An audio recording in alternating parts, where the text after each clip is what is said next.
Bonjour et bienvenue dans l'Instant Bref.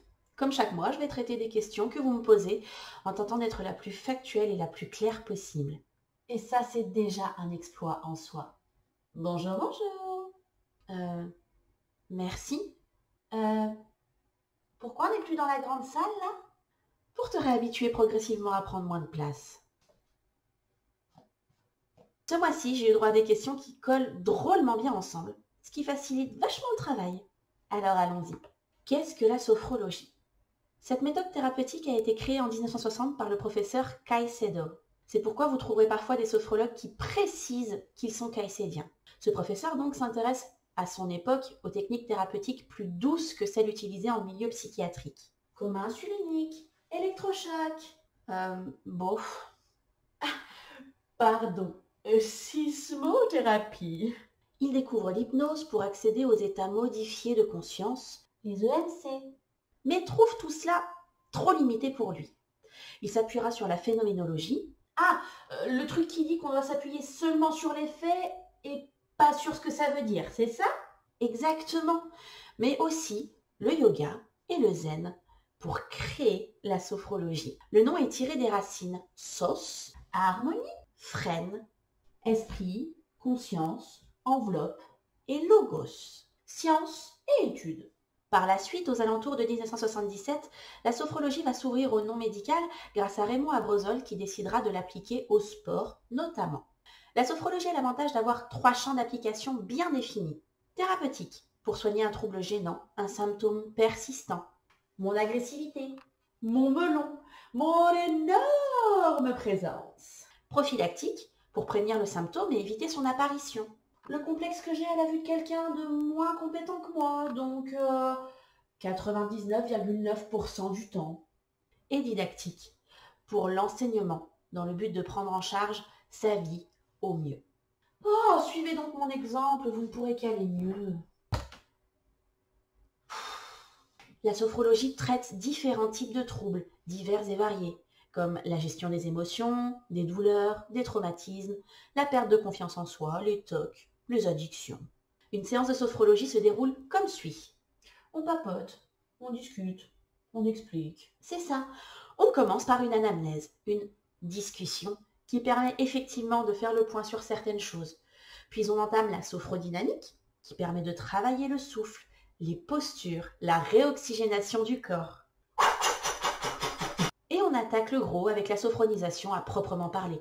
On détend le corps, on apaise la tête en visualisant des éléments en lien avec le problème constaté et on travaille en état modifié de conscience pour permettre à l'inconscient de comprendre le cheminement que l'on entame.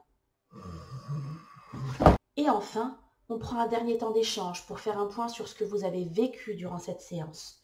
Le but au final, c'est de vous donner les moyens de travailler de manière autonome les exercices que vous apprenez durant les séances pour qu'à terme, ils rentrent dans votre routine et qu'ils vous permettent d'avoir les clés d'une vie plus harmonieuse et plus équilibrée. Question suivante, comment gérer la rancœur? Sacrée émotion qu'on a à gérer là.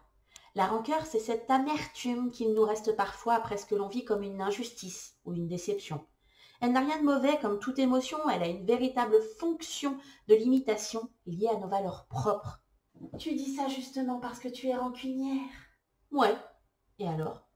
Même si elle s'approche de la colère, de la frustration ou du dégoût, la rancœur a cela de différent qu'elle n'est pas aussi bornée dans le temps. Elle peut durer longtemps, très longtemps. Et de cette émotion peuvent jaillir des blocages que l'on se créera tout seul, comme pour se punir d'avoir ressenti cette forme de contrariété. Ouf, les blocages ne durent jamais très longtemps avec moi. Mais qu'est-ce que tu as avec les battes? Tu peux pas dire, cette fois-ci, c'est pas une batte. Une fois qu'on a identifié que la rancœur existait, il reste à s'en débarrasser. Et là, c'est moins facile qu'il n'y paraît. Pour toutes sortes de raisons d'ailleurs. L'ego, la fierté, c'est une copine à moi d'ailleurs. On peut ne pas vouloir laisser tomber la rancœur. Elle devient un moteur, elle donne une dynamique, une énergie. Malsaine, oui, mais tout de même. Et se dire qu'il faut laisser tomber, c'est en quelque sorte accepter de pardonner et donc de faire retomber cette mauvaise énergie. Pas toujours évident. Ce qui me semble le plus profitable de mon point de vue est de vous conseiller la communication quand cela est possible, de manière posée, claire, lucide, pour éviter l'effet cocotte-minute. Posée, lucide, ok. mais calme.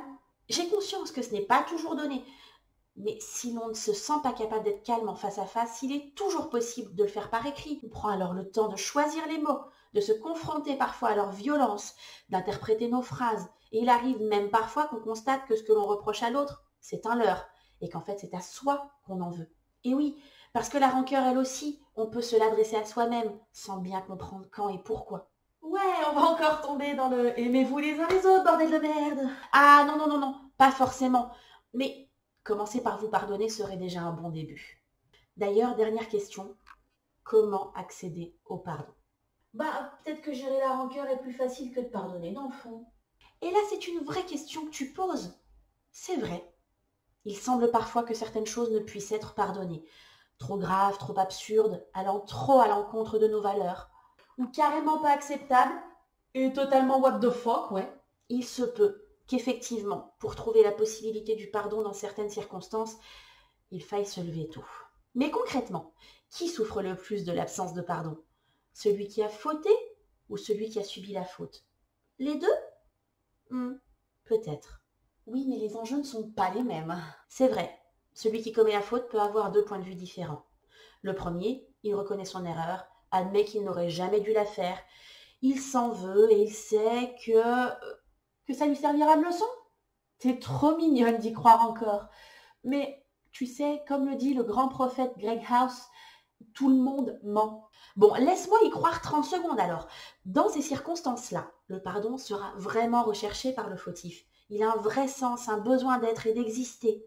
Mais il y a le cas 2. Le fautif s'en cogne. Pour lui, la faute n'existe pas, ou en tout cas, elle n'est pas de son fait, ou n'a fait que répondre à la faute de l'autre, ou... Bref, c'est pas de sa faute à lui. Et dans ces cas-là, le pardon n'est ni demandé ni souhaité. Et même s'il venait à lui, il le rejetterait, de peur d'admettre avoir loupé quelque chose. Lui, c'est mon petit préféré. C'est trop facile de le coincer. D'un autre côté, celui qui a subi la faute doit-il toujours pardonner? Non mais ça va pas, non? Et c'est là que les avis divergent. Il y a les grands protecteurs du pardon universel, de celui qui libère les blocages à travers les générations et qui permet d'avancer, si ce n'est pour l'autre, au moins pour soi. Et il y a ceux qui estiment la valeur du pardon à la faute commise.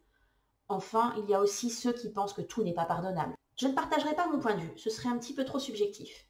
Mais sachez simplement que quel que soit votre camp, vous n'avez ni tort ni raison, puisque le pardon résonne avec vos valeurs et ce qui vous jugez encore une fois normal, acceptable ou tolérable. Ces seuils sont spécifiques à chacun et peuvent être forgés par le vécu, l'expérience, le recul ou la culture. Là-dessus, aucun jugement à donner. Chacun voit midi à sa porte. Ou la paille dans l'œil du voisin, tout ça, tout ça. Du coup, comment accéder au pardon? Eh bien déjà, le voulez-vous? Si non, la question ne se pose pas. Il ne vous est pas encore accessible et ne le sera peut-être jamais, tant que certaines choses n'auront pas décanté ou trouvé un peu de paix. Laissez le temps faire. Si oui, simplement en expliquant votre pardon. Par quoi est-il motivé? La libération de l'autre ou la vôtre? L'intégration des raisons de la faute? L'empathie que vous portez à l'autre? Ou simplement le besoin de tourner la page? Voilà, c'est la fin de ce nouvel instant bref. Si avec tout ça, vous ne trouvez pas de solution pour revenir au calme, la prochaine alternative peut être le cri primaire. Ouais, potentiellement. Et pour le prochain numéro, vos commentaires m'aideront à trouver des idées de questions. Si cette vidéo vous a plu, pensez à mettre un petit pouce en l'air, à vous abonner et à partager. Et en attendant, n'oubliez pas, vous seul guidez votre vie. Alors, c'est qui le chef?